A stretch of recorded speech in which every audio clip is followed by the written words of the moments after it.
করে বলল, আরে তুই বুঝিস না, আমাদের এখনকার বাচ্চাদের মধ্যে অনেক তফাৎ আছে, ওরা এখন সব বুঝে। আর তোর দুলাভাইয়ের সাথে একসাথে রাখলেও সমস্যা। কোনো সমস্যাই না, ও একা থাকলে ভয় পাচ্ছে, উল্টাপাল্টা ইমাজিনেশন করছে। তোরা ওকে নিয়ে ঘুমা দেখ, কয়দিন ঠিক হয়ে যাবে, আর কিছুই দেখবে না। আপু আজকে মায়েশাবাকে নিয়েই শুয়েছে। আমার আর চিন্তা নাই, ঘুমিয়ে পড়েছি। একটু একটু স্বপ্ন দেখা শুরু করেছি। স্বপ্নে বিরিয়ানি খাবার দৃশ্য এসেছে। হঠাৎ একটা শব্দে আমার ঘুম ভেঙে গেল। মনে হলো কে যেন হাততালি দিচ্ছে। আমি উঠে বসলাম।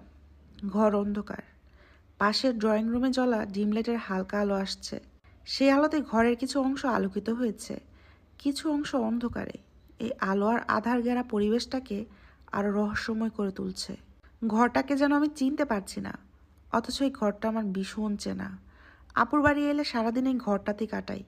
আমার সামনে দেয়াল, দেয়ালটা যে কোণে আরেকটা দেয়ালের সাথে মিশেছে, সে কোণাটা অন্ধকার। গাঢ় অন্ধকারে কিছুই দেখা যাচ্ছে না সেখানে, অথচ আমার মনে হচ্ছে ওখানে কে যেন দাঁড়িয়ে আছে। আমি ডাকলাম, আপু, এ আপু, তুই কি ওখানে দাঁড়িয়ে আছিস? কোনো উত্তর এলো না। দুলাভাই, দুলাভাই আসছেন? উত্তর নাই। হঠাৎ আমি বুঝলাম মাইশাবা দাঁড়িয়ে আছে। আমাকে ভয় দেখানোর জন্য এমন করছে হয়তো। জানে আমি ভয় পাবো, আগেও এমন করেছে। ভীষণ ফাজিল হয়েছে। আমাকে ভয় পেতে দেখলে ও মজা পাবে। আমি তাই ঠিক করলাম ভয় পাবো না। ভান করবো আমি কিছুই মনে করি নাই। সেরকমটাই করলাম।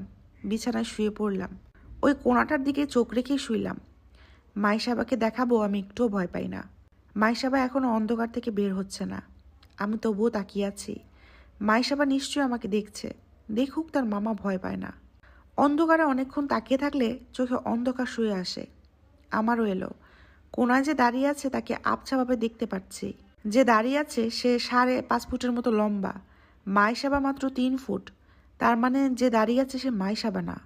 ভয়ের একটা শীতল স্রোত আমার মেরুদণ্ড বেয়ে নেমে গেল। আমি ভাঙা গলায় ডাকলাম, কে? কে ওখানে? জবাবে 2 হাত একটু আলোতে এনে হাততালি দিল সে। আমি প্রচণ্ড ভয় আর আতঙ্ক নিয়ে তাকিয়ে রইলাম। লোকটা একটু একটু করে সামনে এগিয়ে এলো। আমি দেখলাম একটা বৃদ্ধ মুখ, মাথায় চুল কম, সাদা, মুখে অদ্ভুত এক হাসি। যে হাসি দেখলে মনে হয় শয়তান নিজে থেকে সে তার মুখটাকে এমনভাবে এঁকে দিয়ে গিয়েছে। দাঁতগুলো হলদেটে, পোকায় খাওয়া। এ লোককে আমি জীবনেও দেখি নাই। আমি চিৎকার করে ডাকলাম, আপু, এ আপু, বাঁচা আমাকে। আপু আর দুলাভাই দুইজনে দৌড়ে এলো। দুইজনের মুখে উদ্বেগ। দুলাভাই বলল, কি ব্যাপার? তুমি তো মাইশাবার মতো চেঁচামেচো করছো।